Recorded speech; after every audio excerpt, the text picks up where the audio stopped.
How to nail down your perfect video for YouTube. I don't know.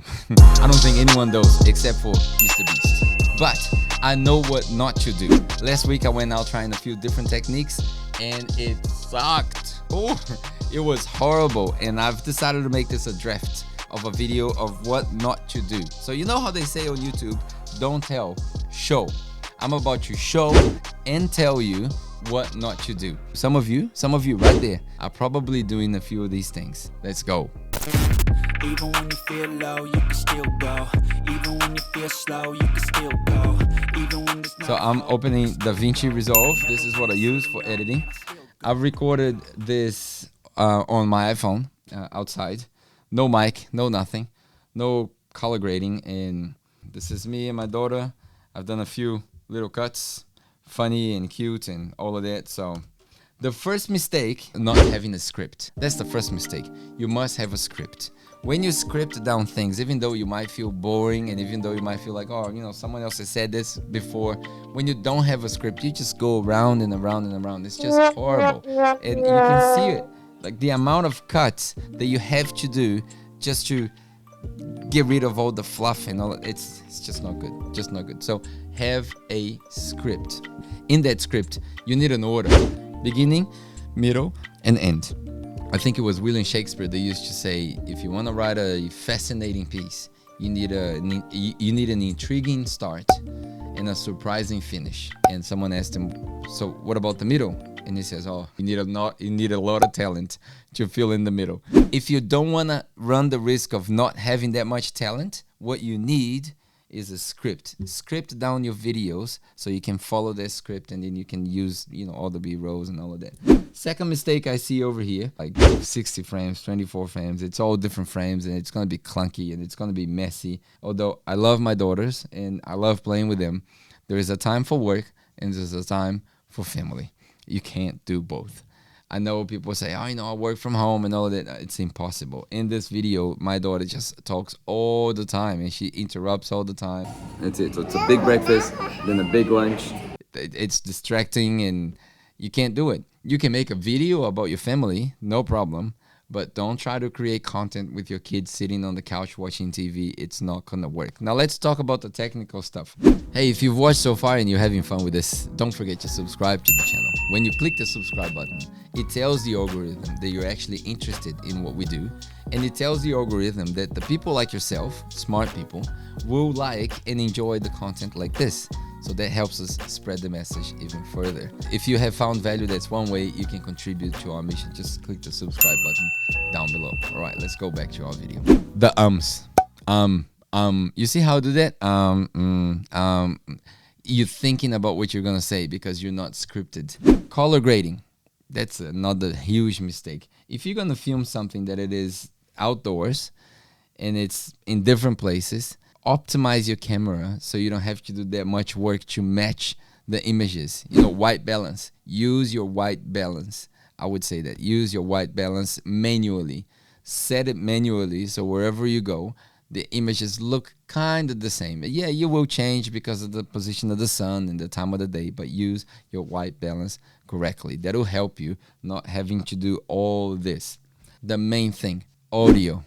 Audio is amazing. When I started this video, I was recording and the microphone was right there. And the reason why the microphone was right there is because I didn't want the microphone to be on the shot composition. Again, we can talk about shot composition. What is composing your shots? How are you building your scene? If you look around this office over here, there's so much stuff around here, but the scene is right there. This is my scene. This is how I do things. People are getting used to it. So what's your scene? And you might not have a vlog or a channel with a talking head like that, and it's okay. But find a place where it kind of gets familiar to everyone who's watching you. Mics. If you're going to record it outside, you need a mic. You can't do it. Like people say, oh, you know, the iPhone microphone is amazing. No, it's not. It's confusing, and there's parts of this where I go to a coffee shop and it's just like people talking all over the place. And so right now, we can talk about sleeping and so when I move into this scene, this is a pretty good one. It's quiet. The microphone can actually catch it. You can get the hours that you're most productive.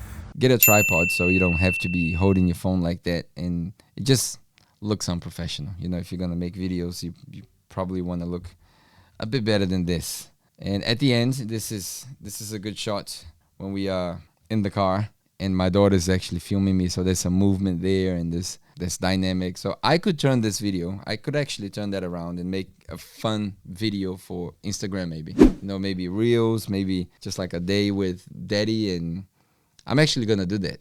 But this is definitely not material for a successful YouTube channel. A successful YouTube channel has scripts, planning, programming, batch producing. You record 2 or 3 videos like I'm doing right now. And funny, I'm getting the example of a bad video turning into a good video. Color grading, here's the tip. That's how I do it, right? You don't have to do it the same way I do it. Some people put layers of color correction on top, just applying to different scenes. Because I record everything in the same place and the light doesn't change, the way I color grade is that in the beginning I do the whole thing. Like I color grade the whole raw video. I basically play with saturation, make it darker a little bit at the back so we can create more depth of field, you know, increase the skin tone a little bit, and so it's more visible here because the white there, the light there is white, it's not yellow, and if it's yellow it's hard to do color grading later. For me at least, I'm a beginner. So I do the color grading for the whole thing, and then I do the audio correction for the whole thing. Like I go on the track and I do the audio correction, do the equalization and all of that right in the beginning. Then I do the cuts, ums and ems and wasted time, and then I go back a second time, actually like 4th or 5th time already, because I've done color grading and all of that. But then I go back and then I build the video based on the script. I build the video according to what I think it's gonna look nice. So it's the director take. So I just go, oh, this doesn't look good here, this doesn't look good there, and then just take it out, put it in, and make a whole thing one video. As I always say, you know, if you find value in what I do, don't forget to subscribe to the channel. That always helps us. But even more important than that, we have a community on Patreon of people who understand what I do, understand our mission behind everything that we do here, to inspire people every day with the content, to add value, to empty myself and hopefully point them in the direction of a good life, in the direction of God, in the direction of good stuff. So if you want to support what we do, and if you want access to more exclusive content, we have extended versions of these videos, we have podcasts, we have merchandise, we have the book launch that's coming at the end of the year. So if you wanna have access to all of that, none of that stuff comes to the surface. It's all on our community, and I would love for you to be part of that. So just jump on Patreon. The link is in the description below, and I would love to have you there. First, color grade the whole thing. Second, audio correct everything. Third, cut the fluff out. Fourth, build the scenes as a director. And once the file is nearly ready, then I go B-roll. What's B-roll? So the scenes that are gonna appear to sort of illustrate what you are trying to say. If you're talking about running on the beach, you put something like someone running on the beach. You're talking about someone going on the gym, you put someone going on the gym. That kind of stuff. So I put the B-rolls. With the B-rolls, I work with sound effects. Everything that comes on the screen has a sound effect. It's either a swoosh or whatever it's going on there. I'm not talking about soundtrack, I'm talking about sound effects. So sound effects when the B-rolls come in, when the B-rolls go out, when the letters or lettering on the screen, lower thirds and titles and whatever, they all have a sound effect. So I have at least 3 layers of sound effects: the ins and outs of B-rolls, the lettering, and the soundtrack. So that's like 3 layers of audio, and every video of mine has probably, I don't know, 5 layers of videos and 3 or 4 layers of audio. So you're talking 9 layers in between. You know, it's a science. So once I do that, do the cuts, do the direct view, do the B-rolls, do the sound effects, then the last thing I do is the soundtrack. This is the song for opening, this is the song for the middle, and if the video has like 20 minutes, I will probably have 4 or 5 songs in it. I generally don't play the entire song, probably 2 minutes, and I would have a song for 2 minutes, then a break for a minute, a song for 2 minutes, a break for a minute. Every soundtrack that comes in, I cut to the beat. So you see on the videos that every cut is to the beat, which helps with the transitions and all of that. I don't have many like fancy transitions, it's just jump cuts. Every now and again there will be a fancy transition, but this is my process of doing it. So if you're gonna do a video, think about script, light, audio, sequence, and record with the editing in mind. So when you sit down on your editing software or whatever, you don't have to create a video out of the raw files. The reason why this went wrong, it's because I recorded. I knew what I was talking about, but there was no script. I recorded without a plan, and when I sat down, I'm like, this is a horrible video. This is not gonna make it. This is definitely not gonna make it.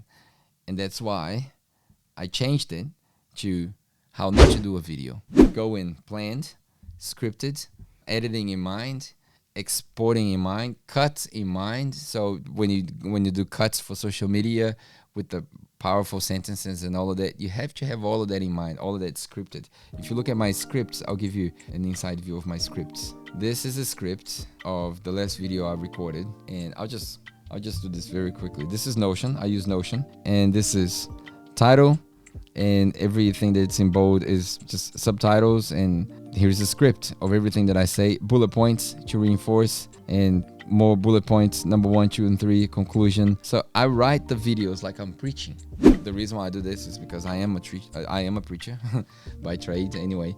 That's what I do for a living, and this helps me a lot. So this is me trying to explain to you what not to do. Don't do this. Do this.